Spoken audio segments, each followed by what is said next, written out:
EMWorks EMAG now has a 2D simulation modeling.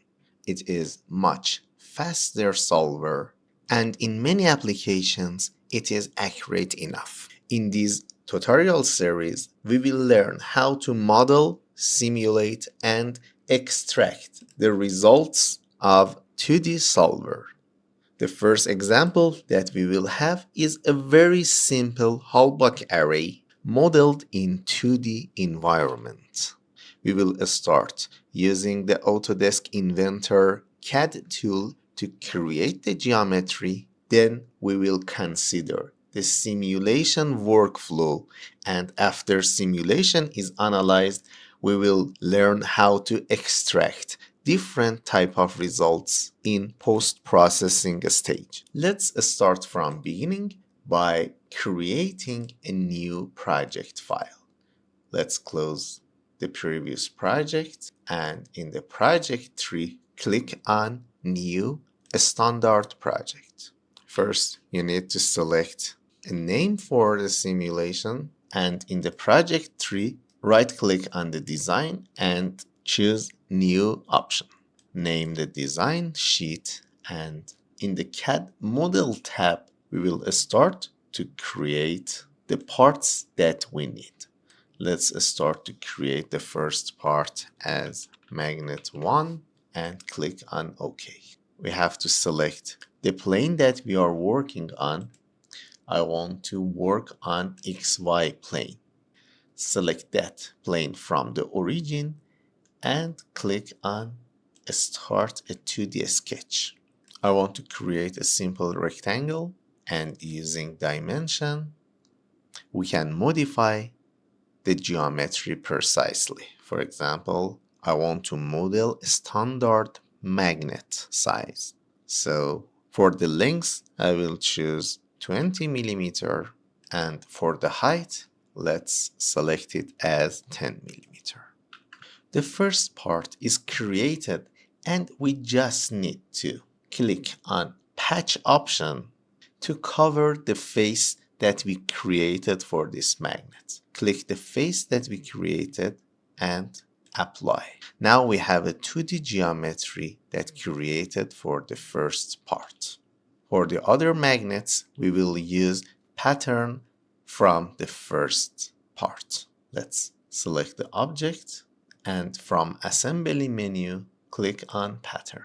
Select the geometry, rectangular mode in the x-axis, and I want to have, for example, 9 different units. But the distance between each part should be exactly the length of each magnet. And click on OK. Now we have 8 different elements that we have for all magnets. And just like other 2D or 3D simulations, we need a region as the boundaries of the simulation. Select the same plane that we draw and use a 2D sketch on XY plane bigger than all the parts that we draw. Just like the other parts, we need to click on Patch to make 2D sketch to an object and click on Done. As we are simulating a 2D project, we need to create a user coordinate system to be able to use that in the solver. In the edit mode of the region, I will select the user coordinate system and attach it to the edges of the region. First select the X vector and then Y vector. And in this way, the coordinate system is defined correctly. Click on Return to exit the edit mode, and the CAD model is ready for simulation. For this Halbach array, as we don't have any excitation or movement, we just need the magnetostatic simulation. Because we created 2D geometry, you have to right-click on 2D and click on Study. Select the magnetostatic study, then we have to select the plane of 2D simulation. It is a XY planar simulation, and we need to select the coordinate system that we created. In this simulation, we don't have any circuit parameters, but in next projects that we have excitation, we will make this box activated. Another important setting that we need to define is the model length in the Z direction.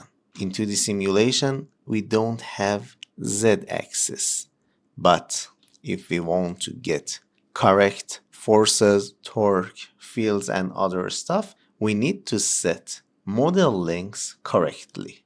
For example, in this simulation, I want to have 10 millimeter in the Z axis as the third dimension of the simulation. And then we can click on OK. After you click on OK, you will see the solver tree.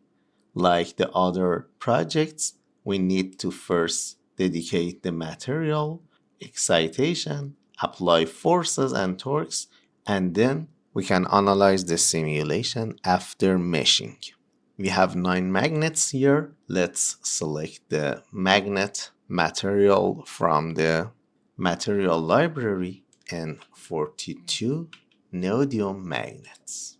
All of them have the same magnet material, but we need to set the coercivity direction correctly. As we've saw in the previous videos, Halbach Array needs 4 different magnetization directions. I will select these 3 magnets to have the coercivity direction in the X axis. Their magnetization direction will be in the Cartesian along X axis. Let's click on OK. The next magnet, this one and this one, these 2 magnets will be magnetized in Y direction. So again, Cartesian along Y. We selected the first 2 magnets, then this one should be magnetized in reverse of X direction. This magnet and this one will be magnetized in Cartesian along X-axis with reverse direction. And finally, these 2 magnets will be magnetized in reverse Y direction. So again, go to the coercivity direction along Y-axis with the reverse direction. To be sure about the coercivity direction, we can click on Show Symbols to check the correct setting of magnetization. Let's hide the symbol again, and the region is created from air, so we can just find the air in the favorite material. In 2D simulations, we need to create boundary conditions for the geometry too. If you model the whole geometry inside the region, magnetic vector potential is the best option. Otherwise, if we have periodic boundaries, we need to select this option. In this example, all the magnets are in the region, so we will select the magnetic vector potential, and in the select entities, we have to select the edges of the region, and the value of the magnetic vector potential is 0. It means that we don't have any vector potential on the edge of the region. It is the end of calculation geometry. So click on OK. We directly go to the mesh control and create a mesh control for all objects. I will select the region with the maximum element size of 1 millimeter and click on OK. If you right click on Magnetostatic and click on Run, when the simulation is solved, and it is pretty fast, we can get the field reports here. The most important one is 2D fringe plot. Let's plot the flux density, and as you can see, and we expected from a Halbach array, one side has a very weak flux density, and on the other side we have concentrated field. Let's create the vector plot. We can see the flux path with the vectors better, this magnet. And this magnet will concentrate the flux vectors into the middle one, and it will go out from one side of the Halbach array and return to it from the other reverse magnet direction. But in one side, we have a very weak flux density. That is the most important characteristics of Halbach array. Instead of magnetic flux density, if we plot the magnetic field intensity with the vectors, again, we will see the flux path too. Like all the post-processing features that we introduced in the previous videos, you can get the maximum and minimum values in each field plot using min-max setting. You can record your results with the save option and use the probe option to measure the field value on any specific point. In the next videos, we will talk about more complex designs like electromotors and transformers. See you in the next videos.